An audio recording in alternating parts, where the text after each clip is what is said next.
प्यारे बच्चों, आज हम लोग कक्षा 9 विषय सामाजिक विज्ञान नारी शास्त्र अध्याय 3 संविधान निर्माण के बारे में अध्ययन करेंगे।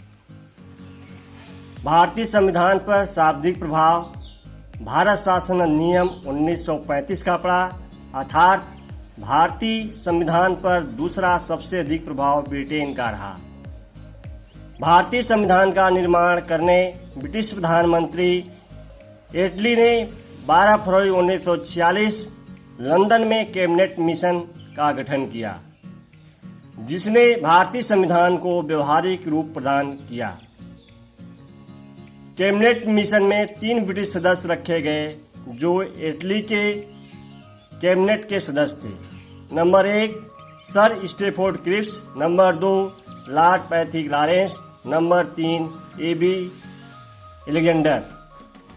कैबिनेट मिशन 24 मार्च 1946 को भारत आया। 16 मई 1946 में कैबिनेट मिशन ने अपने प्रस्ताव प्रस्तुत किए। इन प्रस्तावों के आधार पर 16 जुलाई 1946 में संविधान सभा के चुनाव आयोजित कराए गए। कुल 389 सदस्यों में से प्रांतों के लिए निर्धारित 296 सदस्यों के लिए चुनाव हुए। इसमें कांग्रेस को 208, मुस्लिम लीग को 73 एवं 15 सीटें छोटे समूह व स्वतंत्र सदस्यों को मिली। 9 दिसंबर 1946 को संविधान सभा की प्रथम बैठक आयोजित की गई, जिसमें सच्चिदानंद सिन्हा को अस्थायी अध्यक्ष चुना गया। मुस्लिम लीग ने इस बैठक का बहिष्कार किया, पाकिस्तान के लिए अलग संविधान सभा की मांग कर दी। 11 दिसंबर 1946 को संविधान सभा की दूसरी बैठक आयोजित की गई, जिसमें डॉक्टर राजेंद्र प्रसाद को अस्थायी अध्यक्ष सभापति चुना गया। 13 दिसंबर 1946 को पंडित जवाहरलाल नेहरू ने उद्देश्य प्रस्ताव पेश किया। 22 जनवरी 1947 को उद्देश्य प्रस्ताव पारित हो गया। इस प्रस्ताव के आधार पर विभिन्न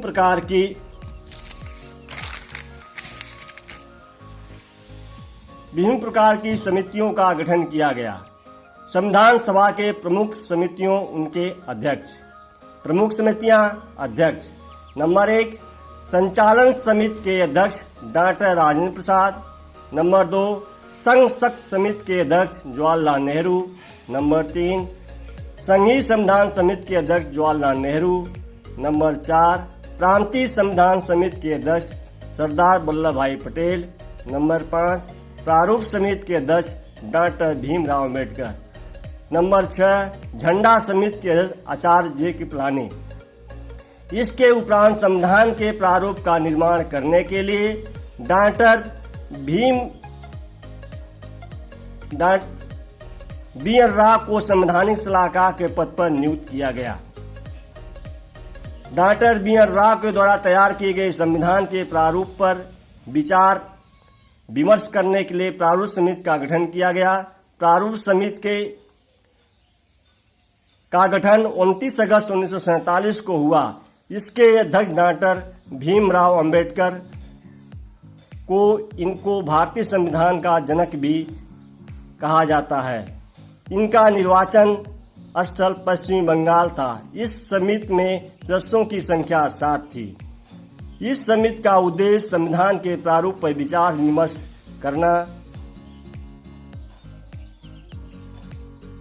था। प्रारूप समिति में संविधान के प्रारूप पर विचार विमर्श करने के बाद 21 फरवरी 1948 को संविधान सभा को अपनी रिपोर्ट पेश की, जिस पर 3 वाचन हुए। प्रथम वाचन 4 नवंबर से 9 नवंबर 1948 तक चला। दूसरा वाचन 15 नवंबर 1948 से 17 अक्टूबर 1949 तक चला। तीसरा वाचन 14 नवंबर 1949 से 26 नवंबर 1949 तक चला और संविधान सभा द्वारा संविधान को पारित कर दिया गया। इस संविधान सभा के 284 सदस्य उपस्थित थे। 26 नवंबर 1949 को भारतीय संविधान को अंगीकृत व अधिनियमित किया गया।